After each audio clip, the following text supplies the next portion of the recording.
अच्छा सुनिए, हाँ F3 इंडिपेंडेंट वेरिएबल है इन तीन के लिए, F3 डिपेंडेंट वेरिएबल है इन दो के लिए। F3 का R स्क्वायर क्या मतलब हुआ, ये दोनों मिलके कितना एक्सप्लेन करते हैं, इसका R स्क्वायर मतलब इसका इंडिपेंडेंट कौन है, सिर्फ ये, समझेगा। तो जब हमने यहाँ पर टेबल लिखी है, टेबल में जब F3 का, इसका मतलब इसके हमेशा डिपेंडेंट का आएगा स्क्वायर, इसके इंडिपेंडेंट कौन थे, F1 और F2 मिलके इतना एक्सप्लेन करते हैं। F3 इसको इतना एक्सप्लेन करता है, F3 Q12 को इतना, Q1 को। इन चीज़ों का हमारे लिए कोई सेंस नहीं है, ये तो मॉडल के अंदर है। जब हम रिलेशनशिप देखते हैं, हम स्टेटमेंट्स के नहीं देखते, हम कंस्ट्रक्ट के रिलेशनशिप देखते हैं, ठीक है। तो ये मैंने सिर्फ ये बताया टेबल में चीज़ क्या है। सॉफ्टवेयर के लिए एक डिपेंडेंट वेरिएबल है, उसने सारे एक साथ कर दिए, हमारे लिए इसका कोई मीनिंग नहीं है, हमारे लिए सिर्फ इसका मीनिंग है 28% एक्सप्लेन। अब मैं एक चीज़ पे काम करके देखना चाह रहा हूँ, मैं ये देखना चाह रहा हूँ कि अगर F1 का मैं रिलेशनशिप बोलूँ कि भाई तू एक बार F3 से कुछ मत बात कर, F1 को बोला तू F3 से सीधा बात मत कर, ठीक है, तुम छोड़ो, तो देखिए क्या रिजल्ट करेगा।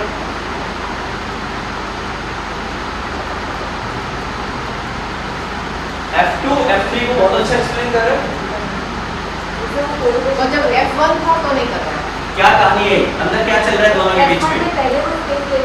F1 is since F1 is highly correlated with F2, तो इसको आप एक काम समझें, ये इस तरह से समझें कि यहाँ पर एक मैंने लगा रखा है 40 वाट का बल्ब, आप पढ़ रहे हैं आपको दिख रहा है, जब मैंने यहाँ पे इस बगल में 70 या 100 वाट का लगा दिया, 40 वाले की कम हो जाएगी रोशनी, कंपैरेटिवली कम हो गया। जब F1 नहीं है तो F2 अच्छा एक्सप्लेन कर रहा है, लेकिन अगर F1 आ गया तो उसने कहा तू पीछे हट, मुझे आने दे, क्योंकि दोनों के ऊपर काफी कोरिलेशन है। ये चीज जब हम इसी बात को रिग्रेशन में लेके जाएंगे, कैसे करोगे इस चीज को, F1 और F2 में वहां भी रहेगा। ओके, मैं एक बार आपको रिग्रेशन में इस चीज को हम एक काम करते हैं, तीनों के रिजल्ट्स नोट करते हैं। इनफैक्ट मैंने ये बना रखे हैं, मैं आपको दिखा देता हूँ तीनों के रिजल्ट्स। तो ये 28.5 में आया है, ये बीटा वैल्यू है, और दूसरी आरसी वैल्यू कौन सी वैल्यू सर, तो बीटा 3 में जो इम्पैक्ट आया है इनका,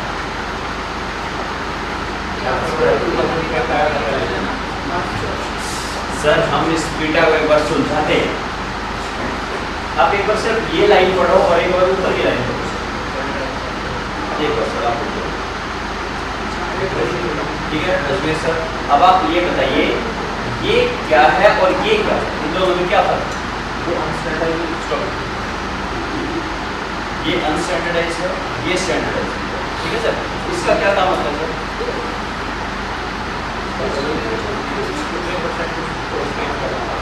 कितने परसेंट एक्सप्लेन कर रहा है एक वेक्टर के अंदर, ये तो R स्क्वायर है, ये R स्क्वायर नहीं। स्टैंडर्डाइज्ड बीटा का क्या रोल होता है, इसमें क्या होता है, कंपेयर करने के लिए, कंपैरिजन के लिए होता है। ये ज़्यादा इंपॉर्टेंट है, ये ज़्यादा इंपॉर्टेंट, कौन सा इंपॉर्टेंट, एक रोल। दूसरा क्या रोल होता है इसका, ABE निकालने के काम आता है CFA, ठीक है। इसका क्या काम होता है, इक्वेशन लिखने के काम आता है। आप एक बार बिल्कुल क्लियर नहीं, अपना डाउट पूछो, बिल्कुल खोल के पूछो, कहाँ डाउट, जो इम्पैक्ट किया हाँ उसका बीटा का मतलब क्या है, अब ये पूछ रहे हैं, ठीक है। ये बहुत अच्छी बात पूछी है, क्योंकि बीटा क्या है, ये x1 x2 डिपेंडेंट वेरिएबल है y, और ये है इंटरसेप्ट 1.6 3.2 0.65 0.49, ये रिग्रेशन आउटपुट है।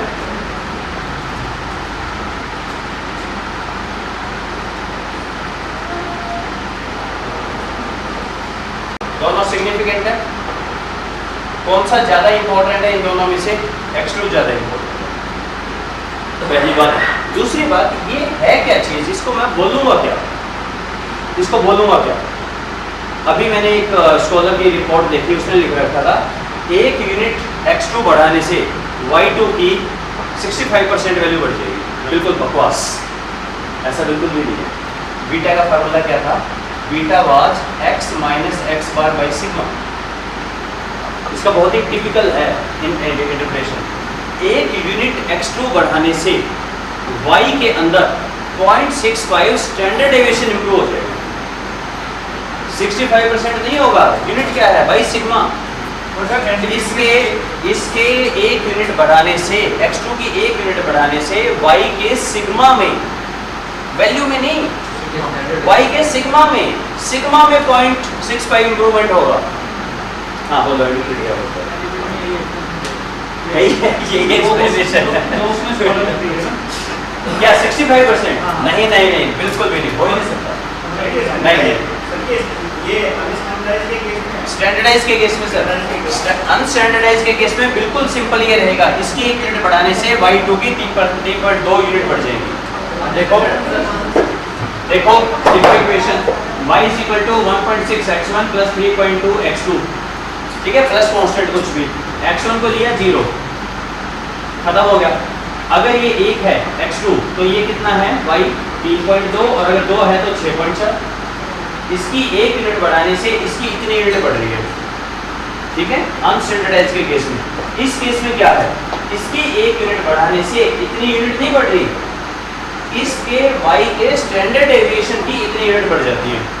अजमेर सर शायद आपका ये डाउट है कल परसों से ना, जो बार बार हम समझ नहीं पा रहे, ये यूनिट्स इसकी नहीं बढ़ेगी, इसके स्टैंडर्ड डेविएशन की बढ़ेगी इतनी यूनिट्स। क्यों? क्योंकि ये डिवाइडेड बाय सिग्मा है। इसीलिए ये मैंने बलविंदर सर से बात की और उन्होंने कहा मैं इसको बिल्कुल पसंद नहीं करता। कैसे समझाओगे किसी आदमी को कि एक के बढ़ने से y नहीं बढ़ रहा, y के अंदर का वेरिएशन बढ़ रहा है?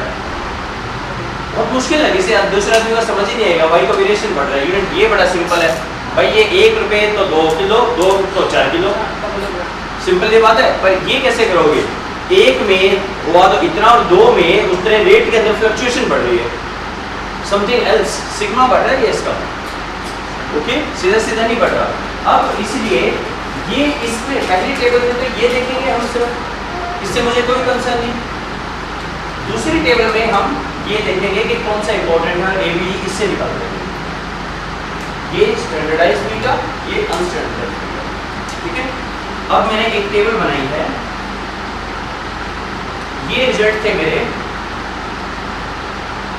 ऐसे ही रिजल्ट आए थे, यानी F1 अच्छा एक्सप्लेन कर रहा है, F2 नहीं कर पा रहा है, रिग्रेशन वेट कोई जरूरत नहीं है मुझे, कोरिलेशन बहुत आई है 0.6 का, और स्क्वायर वर्टिकल कोरिलेशन 27%। सर इसमें F1 और F3 का कोरिलेशन दिया ही नहीं, कितना कम है?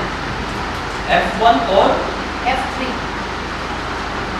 कहाँ है कोरिलेशन? नहीं दिया ना इसमें, हालांकि हमने रिजल्ट्स देखे थे ना, तो वो क्योंकि इतना कम है इसलिए नहीं दिया इसने। एक मिनट में आपने नए वाले का दिया है, ठीक है। 2 साइडेड एरो पे आता है R, 1 साइडेड एरो पे रिग्रेशन कोएफिशिएंट आता है। पीछे जाए, इस टेबल पे भी आपने टेबल दिया था।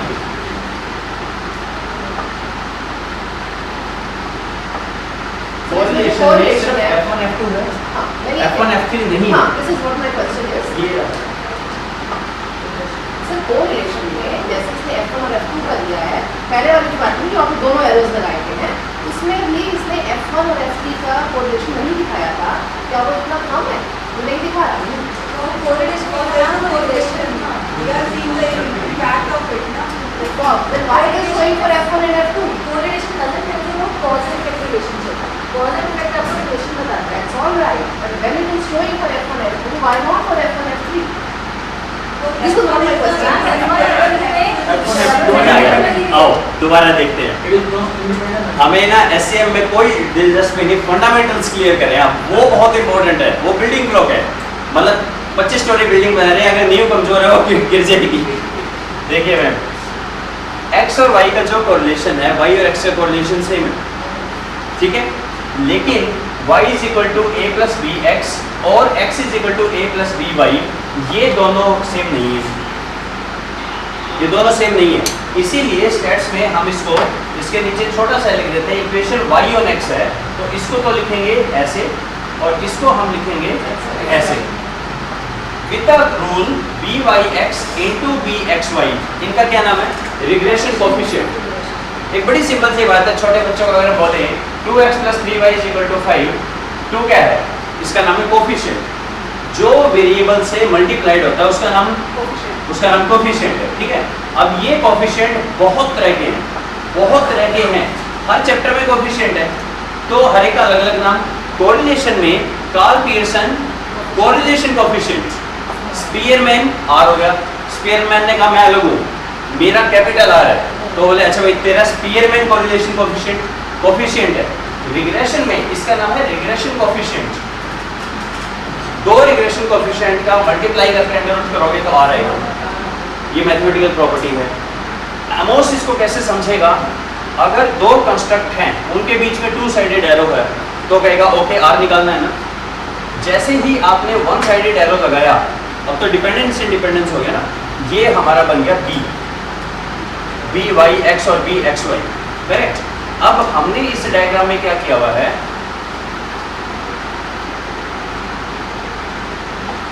ठीक है जी, इसका तो निकलेगा R F1 F2 और इन दोनों का निकलेगा B। ये B कहां पर है? पहली टेबल में। ये जो है एस्टिमेट, यही तो रिग्रेशन कोएफिशिएंट है, और ये क्या है? इसका नाम ये है। आपने कहा कि लेकिन पहले डायग्राम में इसमें मैंने ये हटा दिया तो ये नहीं निकाला, लेकिन इनका तो आगे निकलेगा। अगर आप ये कह दो तो इनका निकलेगा। Get the point? ये एक चीज थी। इसके बाद मैंने क्या किया, रिग्रेशन रिजल्ट इंक्लूड को छोड़ के taking factor as a average of statement. कैसे किया? यहाँ पर एससीएम के अंदर जाके, सॉरी एसपीएसएस के अंदर जाके 1 2 3 4 का मीन ले लिया, दूसरे का ले लिया, तीसरे का ले लिया, चलिए अपन का मीन चेक कर लें। 5 6 6 6 18 और 5 23, 23 डिवाइडेड बाय 4 5.75। इसी तरह से F2 निकालते हैं, यहीं पे थोड़ा सा चेंज करते हैं। 2 हमारा बना है 5 8 9 एंड 10, ओके हो गया। तीसरा F3 हमारा बना है 11 12 13।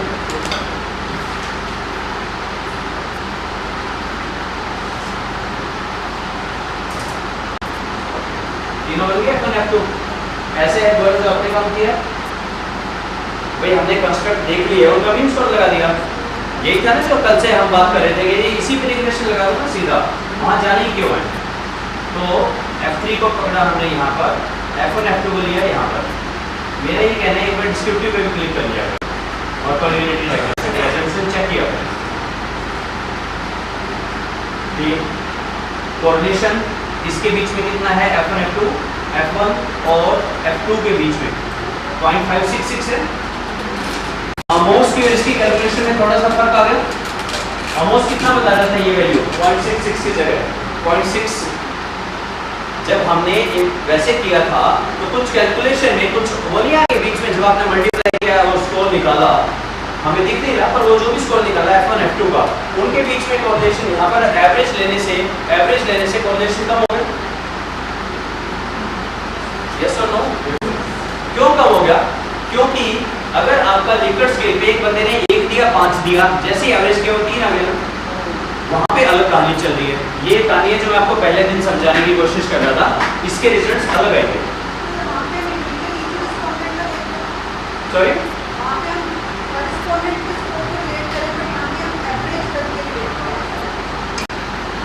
मैम, यहाँ पे हमने एवरेज ले लिया, लेकिन जब रिग्रेशन लगाया तो सारे 275 सारे का पे लगाया था रिग्रेशन, तो वहाँ पे भी पूरा लगाया, उस चीज में दोनों सेम है, उसमें कोई फर्क नहीं। अब आगे देखिए, R² 27%, वहाँ कितना आ रहा था? सेम था, R² 276 है, यानी R² अगर आप इसमें देखें R² सेम आ रहा है, सिग्निफिकेंट है मॉडल। यहाँ कुछ फर्क पड़ा, F1 ये और ये आ गया 0.407, यानी F2 यहाँ पे भी सिग्निफिकेंट नहीं है, F2 वहाँ पे भी सिग्निफिकेंट नहीं था, यहाँ पर भी सिग्निफिकेंट नहीं है, लेकिन इसकी T वैल्यू और रो कंपेयर करें अगर आप,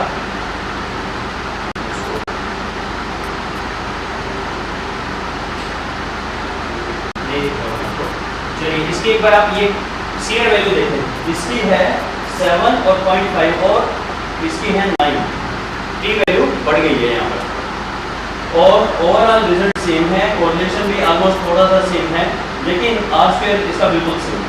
जब इसी चीज को हम तीसरी तरह से करेंगे इम्प्यूटेशन से, वो भी करेंगे हम, तो देखिए उसके रिजल्ट ऐसे आएंगे। F1 का रिजल्ट सेम है, लेकिन यहाँ पर आर स्क्वायर उसका 32%। ये हम अभी करने वाले हैं, सिर्फ एक बार कंपेयर कर लेते हैं। F1 F2 का आर इम्प्रूव हो गया और ओवरऑल का आर स्क्वायर भी इम्प्रूव हो गया। हालांकि कंट्रीब्यूट की अगर हम बात कर रहे हैं कि भाई कंट्रीब्यूट सही कर पा रहे कि नहीं कर पा रहे, अभी भी रिजल्ट वही है, लेकिन और ज़्यादा तरफ आ रहे हैं। ये 9 है, ये अभी भी नहीं कर रहा है।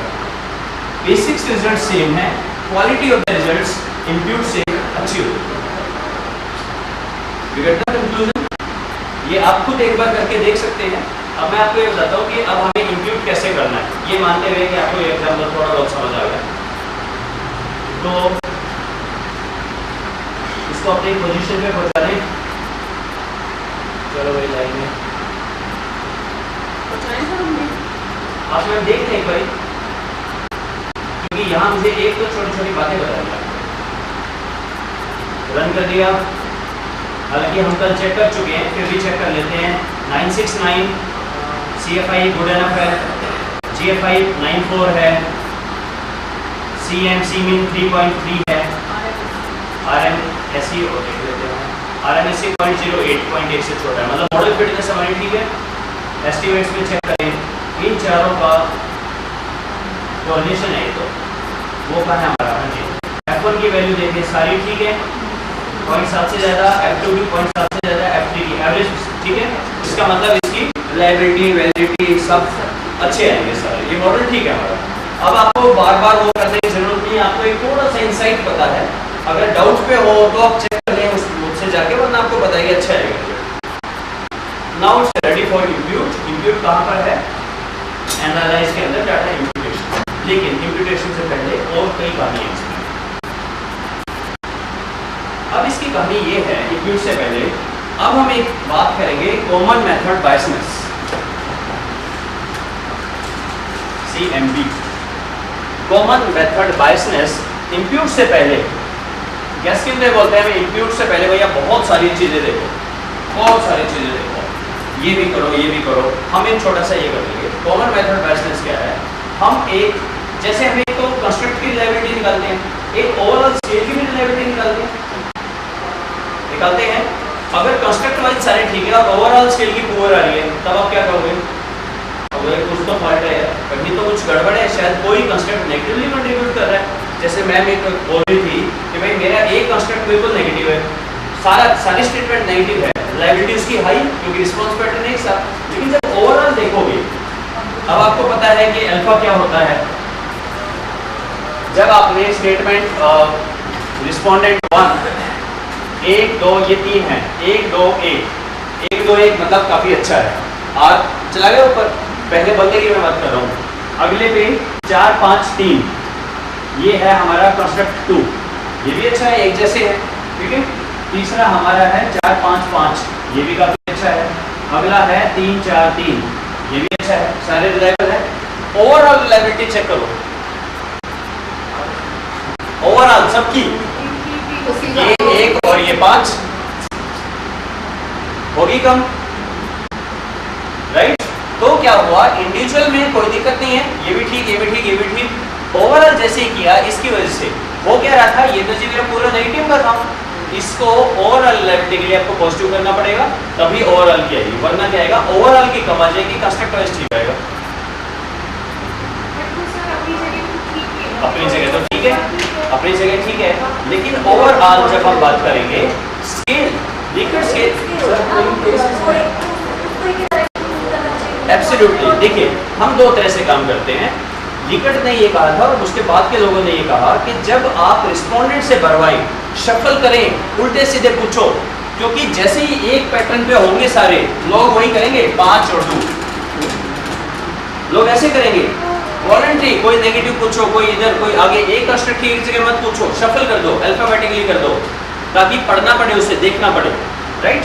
लेकिन जब इवेल्युएट करो, एनालिसिस करो, तब सारा बैक टू नॉर्मल, सारे के सारे नेगेटिविटी हटाओ, सारी स्टेटमेंट एक तरफ ले आओ, ये वैल्यू एनालिसिस में ऐसे करो, जैसे लोगों ने कहा ऐसे एनालिसिस कर दिया तो रिजल्ट खत्म हो गए जी।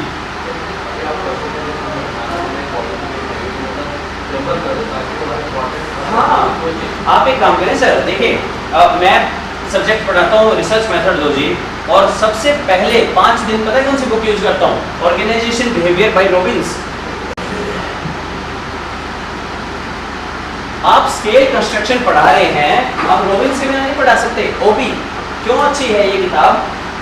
ओबी के हर चैप्टर के एंड में एक स्केल गिवन है, हर चैप्टर के एंड में ग्रुप एक स्केल है, पर्सनैलिटी एक है, पॉलिटिक्स एक है, और बच्चों को बड़ा मजा आता है अपने बारे में जानने में, हमारी पर्सनैलिटी कैसी, ग्रुप कैसी। खेल खेल में वो ये सारे समझ जाते हैं। और मजेदार बात, 4 तो हैं लिकर्ट के, एक है सिमेट्रिक डिफरेंशियल का, एक ऑसगुड का, एक कोवोलेटिव स्केल, हर तरह के स्केल है, ऐसे नहीं है सब पे लिकर्ट हो। क्वेश्चनर कंस्ट्रक्शन के लिए अंदर आप इतना बढ़िया उनको करवा दो, उनको एकदम से क्लिक होगा, अच्छा ये यूं बनता है, ये यूं होता है। नाउ द पॉइंट इज, अगर आप इसका कोई भी देखेंगे, जैसे ग्रुप है, इसमें 20 स्टेटमेंट है, सिर्फ 10 ही है स्टेटमेंट, 10 नेगेटिव है। लगभग सब में ऐसे हैं, कम्युनिकेशन पूछेगा 30 स्टेटमेंट 15 ही है, उसी की नेगेटिव करके करवाई गई है।